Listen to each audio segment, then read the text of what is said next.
Evo, kad smo već kod igara bez granica, mi krećemo polako. Imamo danas dve ekipe. Tu su naše rukometašice. Molim vas jedan veliki aplauz za njih. I učenici ugostiteljsko-turističke škole na čelu sa profesorom Andrea. Kao dama, ti imaš prva reč. Jeste spremni za takmičenje? Mislim, sportistu pitati tako nešto je glupo, ali ajde. Jeste. Nadam se da jesmo spremni, vidi se to po njihovim izrazima na licu. Tako da to je valjda pobednički mentalitet. Kako košarkašice igraju, odnosno rukometašice igraju košarku?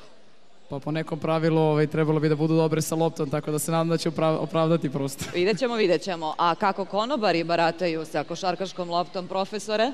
Pa nismo baš puno vežbali, ali potrudit ćemo se da damo sve od sebe. Ajde da ne pričamo puno, nego da krenemo sa takmičenjem. Dakle... Naravno, tako.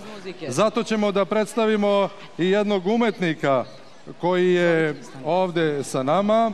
On se zove Aleksandar Ilioski. Evo ga naš arenici. Izvoli, maestro, da te čujemo dok se takmiče. Navijajte. Konobari i rukometašice. Ajde.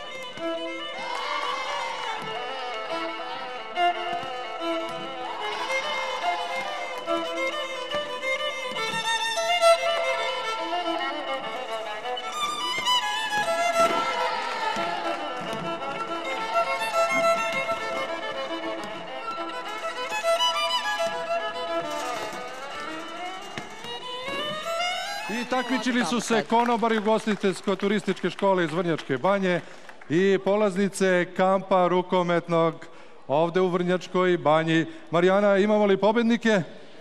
Imamo pobednike, evo sada možemo da vidimo rezultat, ovako piše. Naše rukometašice Andrea 57, ekipa konobara, pa ne znam ja, sad ovde kaže 30 i nešto, ali ovde ne piše ni jedan koš da su postigli. U svakom slučaju zaslužili su aplauz i jedan i drugi.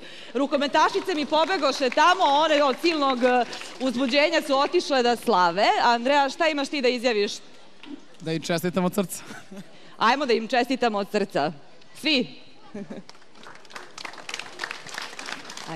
Marijana, ja bih te zamolio da nas upoznaš sa Andreom i njenim kampom ovde u Vrnjačkoj Banji. A možete vi dok hodate da pričate? Možemo mi da hodamo i da pričamo. Andrea, tako, da. Ovde, juče kad smo došli, prvo su nam rekli, Andrea ima jedan divan kamp ovde, rukometaški kamp. Pa ajde malo da nam ispričaš o tom kampu. Jeste, od 5. do 14. jula, prvi put u mojoj organizaciji, uz pomoć naravno stručnog štaba, organizam sam rukometni kamp za dečake i devojčice. Uzrasta otprilike nekih 12 do 16 godina. Za sada je zaista, danas smo završili ovaj poslednji dan kampa. Utisci su fenomenalni, bili smo gosti hotela Solaris, Vrnjačke Banje. Zahvaljujem se od srca i nadamo se da ćemo se vratiti ovde. Pa kad rukometašice ovako igraju košarku, onda posle ovog kampa one su spremne za sve sportove. Definitivno, to je bio i cilj kampa. Zato su tu došli Izraelci, došli su iz raznih drugih zemalja. Vrnjačka Banja je poznata po svim sportovima, ali ipak rukometom se, čini mi se, najviše diče.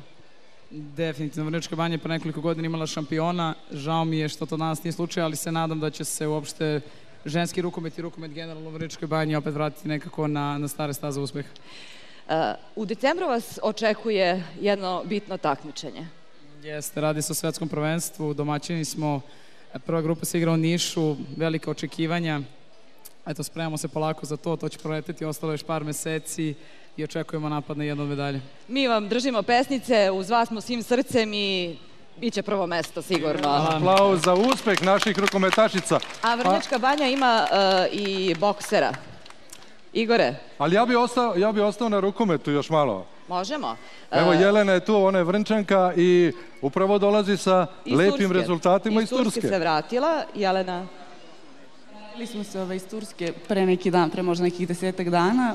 Bili smo na mediteranskim igrama i mogu da se pohvalim da smo osvojili zlato. Svaka čast. Hvala. Pa ti kad si se vratila ovde u Srbiju, u Vrnjačku banju, kako su te dočekali tvoji meštani? Ja se slavila? Pa slavila se. Počeli smo sa slavljem još u Turskoj, a nastavila se u banji. Imala sam prijem kod predsjednika opštine, a posle toga sam otišla na mali zasluženi odmor. Ima li više žena ovde sportista ili muškarac? Evo sad ja gledam tu izjednačeno, bar ovde naši gosti.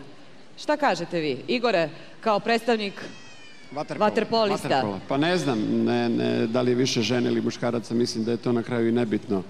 Bitno je ono što si rekla da je Vrnjačka banja sportski grad, da je dala dosta istaknutih sportista. Nastavljamo tu tradiciju i nadam se da će tako biti i dalje. Pričali smo i o sportskom turizmu, pričali smo i o sportistima iz Vrnjačke banje, ali i o sportistima koji sve više dolaze u Vrnjačku banju. Evo, Andreja je tu sa svojim kampom. Pa meni je izuzetno zadovoljstvo da su prepoznali taj potencijal Vrnjačke banje. Andreja, šta je bio glavni razlog? Evo, pričali smo malo pre, šta je bio glavni razlog da dođeš i čuo sam ovde stacioniraš kamp, šetala si do sad raznim mestima, ali Vrnjačka banja je sada tačka za koju se ti opredelila. Imala sam prilike da se zajedno sa reprezentacijom nekoliko puta već nađem u Vrnjačkoj banji i upravo je sam taj mir koji Vrnjačka banja donosi i pogodne uslove za trening je i donelo to prosto da odlučim da tvoj kamp stacioniram u Vrnjačkoj banji. Dovela si svog prijatelja koji takođe radi isti posao, ali sa selekcijama iz Izraela ovoga puta.